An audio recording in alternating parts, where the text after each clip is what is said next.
il a obtenu l'asile politique. Il a été tué en plein cœur de Paris, encore une fois en pleine journée.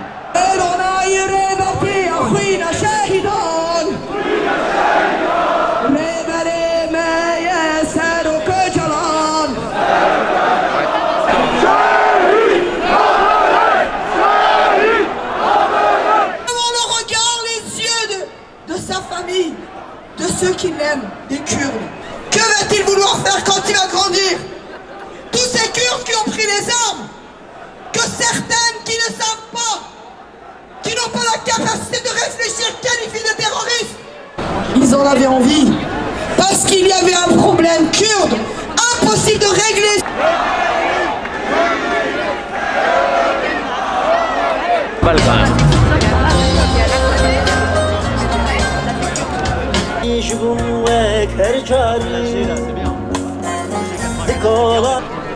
C'est bon?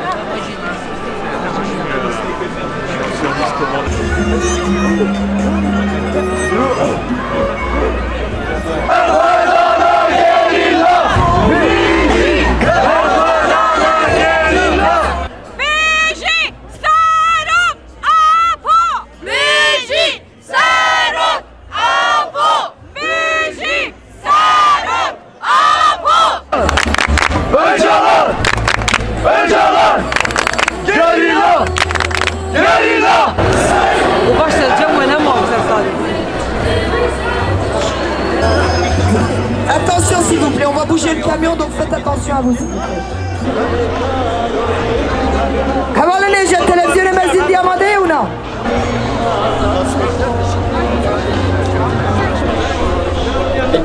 Avec beaucoup de tristesse, d'indignation, de colère.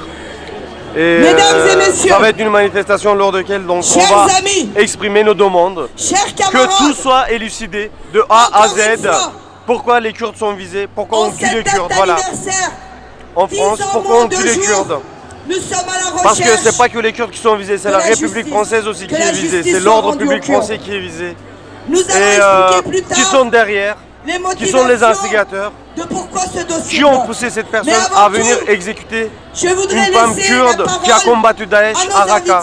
Voilà. C'est des questions auxquelles on cherche des réponses.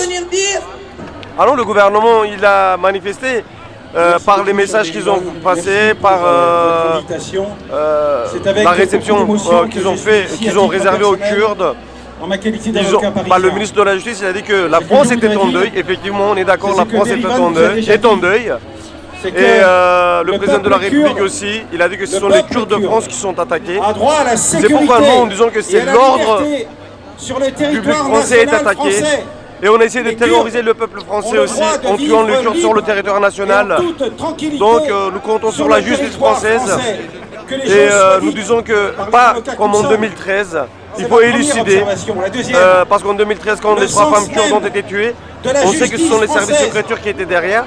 Et il y a eu un secret d'État qui a été imposé sur ce dossier-là, il faut le lever. Si on l'avait élucidé, on n'aura pas eu cette deuxième attaque terroriste. Voilà. Les actes sont manifestés par les membres du parti gouvernemental, des autres partis qui sont venus manifester avec nous, qui ont exprimé leurs condoléances, qui nous ont rendu visite, et aussi les préfets, les élus, les maires qui nous ont reçus, qui nous ont souhaité les condoléances en visitant nos locaux, et aussi donc la justice qui est en cours, l'enquête qui est en cours, et nous la seule chose qu'on demande aussi là-dedans, c'est que ce soit qualifié d'acte terroriste parce qu'il y a une atteinte à la vie des personnes, à l'ordre public et aussi donc par une idéologie. Donc on voudra que ce soit requalifié, mais on laisse la justice faire son travail. Il y a eu les actes, bien sûr, il y a eu les actes. Au nom des maires de France, justice ne sera pas rendue pour les dossiers de 10 ans. Vous savez ce qui s'est passé? Les Kurdes l'ont accompagné sur la terre où il était né.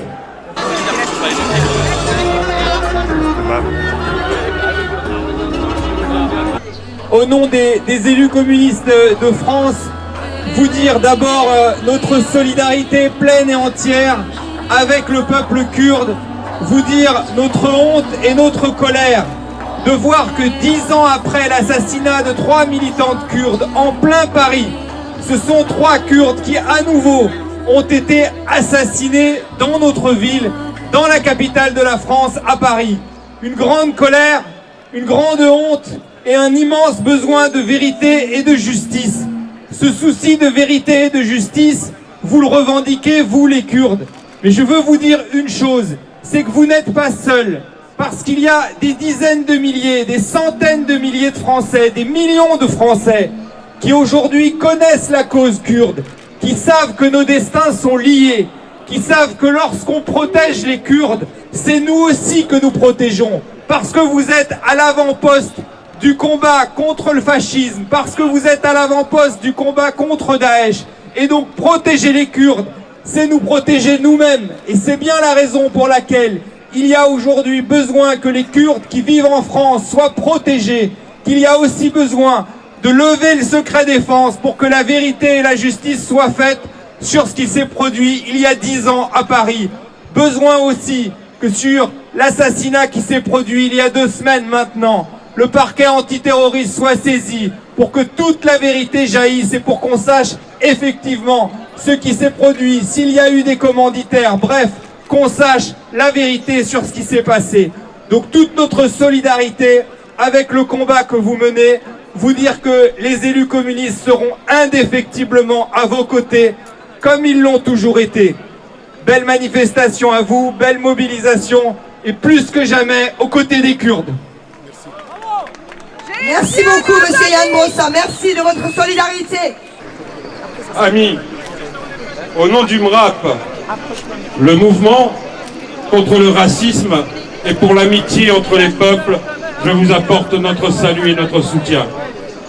Il y a 10 ans, à quelques mètres d'ici, 3 femmes militantes, 3 femmes militantes kurdes ont été assassinées. Assassinées parce qu'elles menaient la lutte aux côtés des Kurdes, pour les Kurdes. Elles ont été assassinées et on sait très bien aujourd'hui qui manipulait, qui dirigeait l'assassin. On le sait, mais la justice n'est pas passée. La justice n'a pas été rendue. Parce que les juges n'ont pas pu faire leur travail. Parce que la police, les enquêteurs n'ont pas pu faire leur travail. Parce que tous les dossiers sont cachés sous le sceau du secret défense. Qu'est-ce qu'il y a à cacher? C'est la question que nous posons, nous. Que cache le gouvernement français derrière ce secret défense? S'il n'y a rien à cacher, pourquoi ne n'ouvre-t-il pas les dossiers? Pourquoi ne les donne-t-il pas aux juges et aux enquêteurs?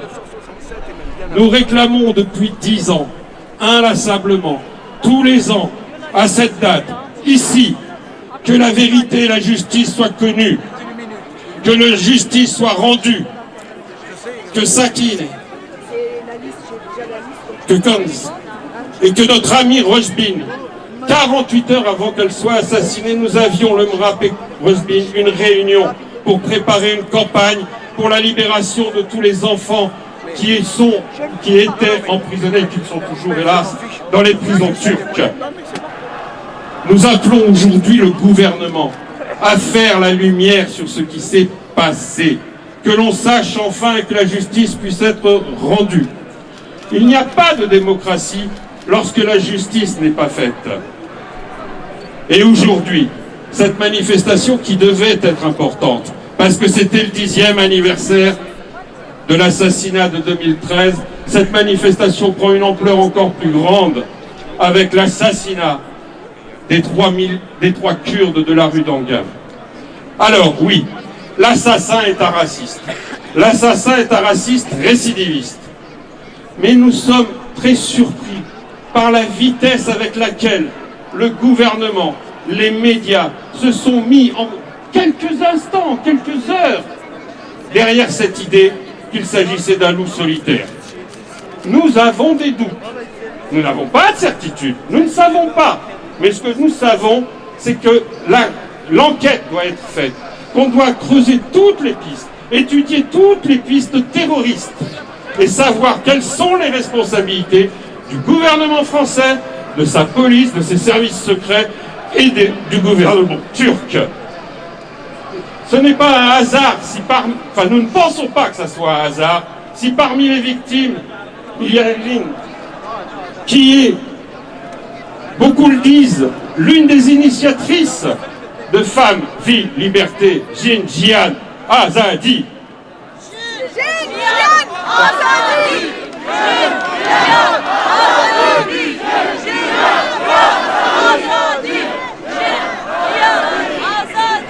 Nous ne serons pas tranquilles tant que nous ne saurons pas ce qui s'est vraiment passé, qui était derrière cet assassin, qui l'ont conseillé, qui l'ont guidé, qui l'ont dirigé. Je vous remercie et faisons une bonne manif. Notre solidarité a toujours été extrêmement forte avec ce peuple que nous considérons comme un des peuples les plus pacifiques du monde et en particulier dans la région aussi troublée que le Moyen-Orient. Le peuple kurde est un guide pour beaucoup de civilisations de plusieurs millénaires et nous sommes très très honorés de l'amitié qui nous unit depuis plus de 30 ans. Nous étions effectivement ici, un peu plus loin, à 100 mètres, là, il y a 10 ans, effrayés par ce qu'on avait appris la nuit. Effectivement, nous étions quelques-uns à avoir vu Rojbin 2-3 jours avant et on avait prévu une autre réunion la semaine d'après. Donc ça a été vraiment un choc abominable. Mais on s'aperçoit que la situation n'a toujours pas changé. La sécurité qui avait été exigée, même avant d'ailleurs, il y a 10 ans, n'a toujours pas été assurée. Et le résultat, c'est, il y a 15 jours, 3 amis qui ont été assassinés. Et on pense qu'effectivement, encore plus de personnes auraient pu être assassinées si, heureusement, il y avait eu... si les trains avaient été à l'heure. Donc, merci aux grévistes, si je puis dire. Mais bon, la question n'est pas là. La sécurité doit être absolument indispensable. Et il faut que notre pays respecte la décision du Conseil européen des droits de l'homme en sortant le PKK de la liste des associations terroristes. C'est une première chose. On se demande pourquoi la France ne respecte pas cette instance extrêmement importante européenne qui est la Cour européenne des droits de l'homme. Je crois que c'est une première chose. Et ensuite que notre gouvernement arrête de faire les yeux doux à M. Erdogan, dont on connaît les énormes difficultés en politique internationale. Donc je redis toute notre solidarité extrêmement importante. J'ajoute qu'il faut que M. Öcalan sorte enfin de sa prison, parce que c'est une des conditions importantes du retour à la paix dans cette région. Vive le Kurde, vive le peuple kurde et vive la paix. Merci beaucoup Yves Jean Gallas pour le mouvement de la paix. Arnaud, c'est ça? Raphaël Arnaud pour Jeune Garde, s'il vous plaît. Bonjour à toutes et tous, camarades. Nous devions commémorer l'assassinat de 3 femmes assassinées par les services turcs pour les 10 ans. Et malheureusement, il y a seulement 2 semaines, à nouveau, 3 personnes kurdes, dont des militants et militantes, sont assassinés dans les rues de Paris. Oui, en tant que Français, on peut avoir honte de cette situation. Et oui, on peut le dire, on sous-estime trop la menace de l'extrême droite turque sur notre territoire. Par contre, camarades, à l'inverse, ne sous-estimez pas l'extrême droite française, qui aujourd'hui ne recule devant rien et met tout en place pour abattre des musulmans, des étrangers, et malheureusement, les Kurdes ne feront pas exception à cette règle. Vous savez, ces gens, ils sont tellement racistes qu'ils n'imaginent pas une seule seconde que des musulmans par milliers ont combattu Daesh. Ils sont tellement sexistes qu'ils n'imaginent pas une seule seconde que des femmes ont pu diriger ces bataillons antifascistes. Et vous savez, j'ai toujours eu une sensibilité pour les peuples qui défendent ardemment leur identité. Et cette sensibilité se transforme en admiration totale lorsque ces peuples ne trahissent jamais avec l'amour immuable envers les peuples du monde entier. Et c'est ce que nous apprend les Kurdes précieusement. Cette notion de défendre son peuple, son identité, sa culture, et qui n'est pas synonyme de haine, en ces temps où malheureusement le racisme et la haine rongent à nouveau les peuples européens. Camarades, fer de lance de nombreux mouvements révolutionnaires. Vos luttes résonnent en nous. Vos luttes résonnent en nous comme un espoir immense. Prenez-en conscience, le monde vous observe. Et lorsqu'un Kurde est abattu, c'est l'humanité tout entière qui souffre. Hommage à Rojbin, Sakineh et Leïla et à tous les autres. Libération pour Abdullah Öcalan. À bas le régime turc de Recep Tayyip Erdogan. Solidarité avec les Kurdes et les peuples du monde entier qui luttent. Merci à vous camarades. Bonne marche et célébrons comme il se doit nos camarades. Merci beaucoup.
Hemen görevliler Türkiye hüccetine.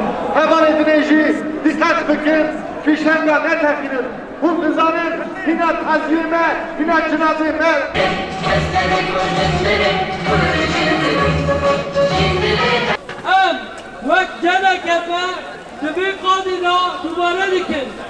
Je partage ici la tristesse et la colère du peuple kurde. Bienvenue à tous et à tous. Aujourd'hui, sur cette place, nous partageons la même douleur. Le massacre survenu le 23 décembre a été commis contre nos valeurs fondamentales. Endemen, Jün, Cihan, Azad.